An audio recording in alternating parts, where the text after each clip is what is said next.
حضرت بایزید بستامی کہتے ہیں کہ میں نے اپنی ماں کے آگے ہاتھ جوڑے، میں نے کہا امی تجھے راضی کروں یا رب کو راضی کروں؟ تو اپنے حق مجھے معاف کر دے، اللہ کو میں راضی کر لیتا ہوں۔ ماں نے کہا جاؤ پتر میں اجازت دیتی ہوں۔ گئے جنگلوں میں ذکر و فکر میں لگے رہے، تنہائی میں اس کو یاد کرتے رہے، دن رات ذکر کے چراغ روشن رکھے۔ 12 سال گزر گئے حق کی تلاش میں۔ ایک دن واپس بستام کے قریب سے گزر رہے تھے، خیال آیا چلتے چلتے ماں کو سلام کر جاؤں۔ دروازے کو دستک دینے لگے تو اس خیال نے ہاتھ روک لیا کہ ساری زندگی ماں کو سکھ تو دیا کوئی نہیں، اب دکھ بھی کیوں دینے لگے ہو؟ رات کا ایک پہر بیت گیا ہے، سردیوں کی لمبی رات ہے، ماں بستر میں لیٹی ہوگی، تیرے لیے اٹھے گی، دروازہ کھولے گی۔ دروازے کے ساتھ ہی لگ کے بیٹھ گئے اور ساری رات کاٹ دی، اس خیال سے کہ ماں کو تکلیف نہ ہو۔ جب سحری کا وقت ہوا تو اندر سے جو نالی آتی تھی اس نالی سے پانی آیا، سمجھ گئے میری ماں تہجد کے لیے اٹھی ہے اور وضو کا پانی ہے، تو فوراً دروازے پہ دستک دی۔ اندر سے آواز آئی بیٹا بایزید میں ابھی آئی۔ مائیں بیٹوں کے دستک کے انداز سے جان لیتی ہیں یہ کس بیٹے کے ہاتھوں کا لمس ہے۔ 12 سال کے بعد آئے، دستک دی، کہا بیٹا بایزید میں ابھی آئی۔ ماں کی تو نگاہیں ہی دروازے پہ رہتی ہیں۔ اللہ اکبر۔ کہتے ہیں کہ ماں نے دروازہ کھولا، 12 سال جنگلوں کی خاک چھانتے بیت گئی تھی، پراگندہ صورت، بکھرے ہوئے بال، پھٹے ہوئے کپڑے۔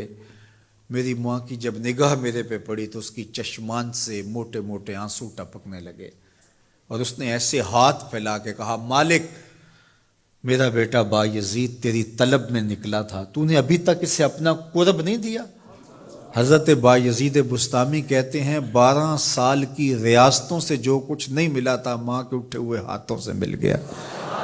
میں نے کہا مالک میں تجھے کہاں ڈھونڈ رہا ہوں، تو کہاں موجود ہے؟ تو ماں باپ کی رضا اللہ کی رضا کا دروازہ کھولتی ہے۔ جن لوگوں کے ماں باپ ناراض ہیں اور وہ جا کے پیر صاحب کی خدمت کرتے ہیں، اور میاں ماں کے قدم چومو، باپ کی ٹانگیں دباؤ، ان کی خدمت کرو، تمہارے پہلے مرشد وہ ہیں، ان کو راضی کرو، پھر کسی شیخ کامل کی صحبت میں آنا، دیکھو کیسے دل کی بند کھڑکیاں کھلتی ہیں۔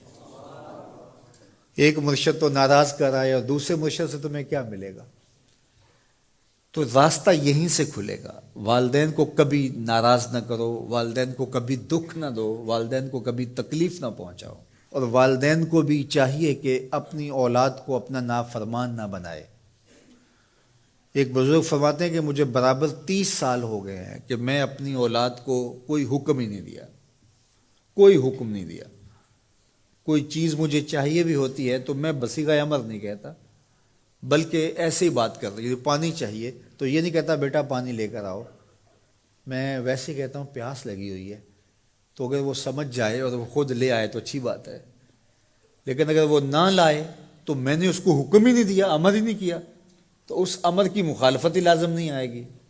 تو کہا 30 سال برابر گزر گئے ہیں، میں نے اپنی اولاد کو حکم نہیں دیا کہ کہیں وہ میری نافرمان نہ ہو جائے، چونکہ اگر وہ نافرمان ہو گئی پلے کچھ نہیں رہے گا۔ جو اولاد ماں باپ کی نافرمان ہوتی ہے وہ ہوا میں بھی اڑیں، وہ چرخ پہ بھی جھولیں، وہ زمین پہ گرنے والی ہوتی ہیں، کبھی کامیاب نہیں ہو سکتی وہ اولادیں جو ماں باپ کی گستاخ، بے ادب اور نافرمان ہوتی ہیں۔ وہی اولادیں سرخرو، کامیاب اور کامگار اور بامراد ہوتی ہیں جو ماں باپ کی خدمت کرتی ہیں، ماں باپ کی دعائیں لیتی ہیں۔ وہ ایک بچہ ماں باپ کے پاؤں دبا رہا تھا، تو ایک بچہ ایک بر اعظم میں، دوسرا دوسرے بر اعظم میں، تیسرا تیسرے بر اعظم میں بڑے بڑے کاروبار کر رہا تھا۔